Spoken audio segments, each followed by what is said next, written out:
Good morning, lovely cakey people. It's Saturday morning and today is the day when Marie Antoinette gets the chop.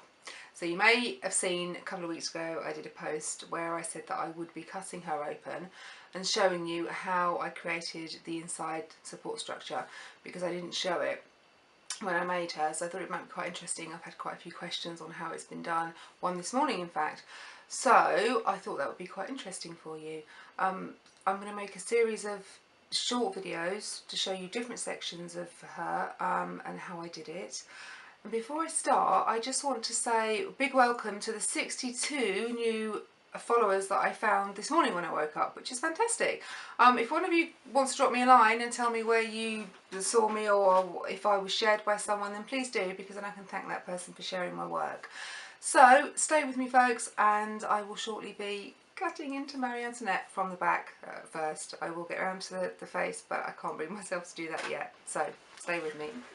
Let's start with these ringlets. So, nice sharp knife. What I'm going to do is I am going to turn around slightly, actually, so let's go more from the back. And I'm going to remove, or I'm going to attempt to remove, because they've been in place quite a long time now, one of these ringlets. Okay, first cut, going in. Okay. Now, some of these might come off, but that's good actually, because then I can really show you how I've done that. So let's go in here. Let's try and see if we've got one that's a bit... Oh, perfect. Absolutely perfect.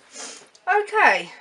I will also show you more of what's under here, because I've created a section that I can actually put these onto so that they weren't ever free hanging.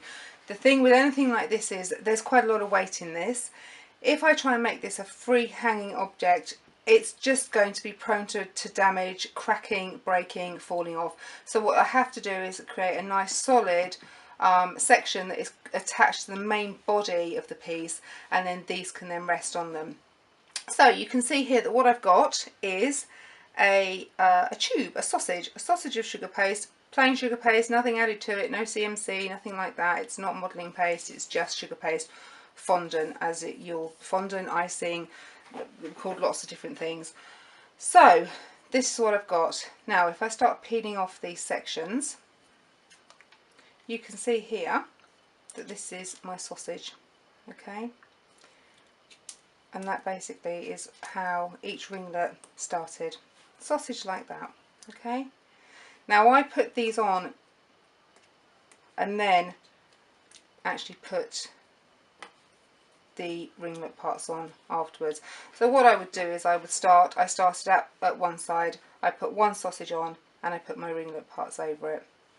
I put another sausage on, I put my ringlet parts over it. I get them in as close as I can to the first ringlet, and so I go on, okay? And then when it comes to layering it up, I just put another sausage on top and again start with the ringlets. Okay, so that's that.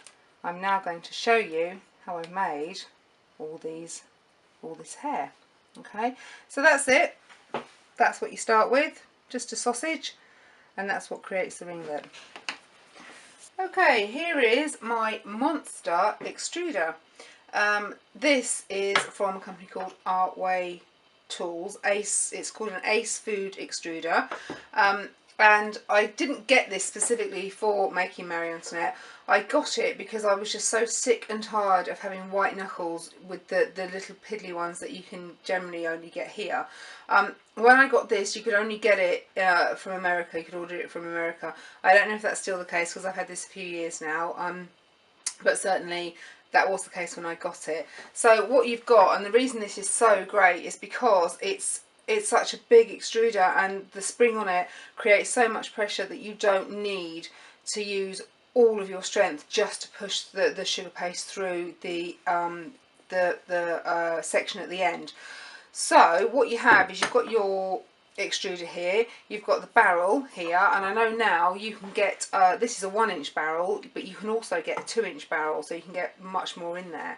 And then what you also get when you buy it is you get a certain number of extruders, discs they're called, that come with it, and so these give you all different shapes. And then you can buy a pack of extruder fittings for other shapes. So what I used for her hair, ringlets, hair, all of it, was this one, because that's the good size for her hair. Okay, so you feed the sausage of sugar paste into the barrel, push that down. The disc then goes at the end, and then the cap goes on the end there. Okay, then I need to start pushing down. Okay, and you'll feel the pressure start to come on, and you'll know you're pushing your sugar paste through the end there. Now you can see there is a certain amount of pressure that I have to put on, but nowhere near the same effort that I would have to use to get my sugar paste through one of the small extruders that you can get in this country. So that's all come through now and looks lovely.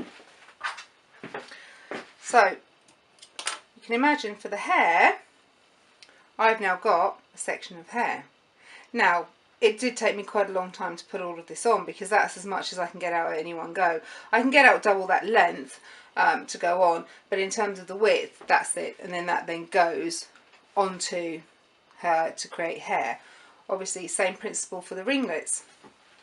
So I pick up my sausage again, okay, and you can see this just goes around this way instead.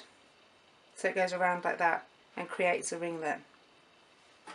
So if I cut a piece here, then you go around again, and obviously it's all glued into place with edible glue, but you can see how I'm starting to build up my ringlet. And that is how I created both the hair and the ringlets with my super duper extruder. Well worth the outlay.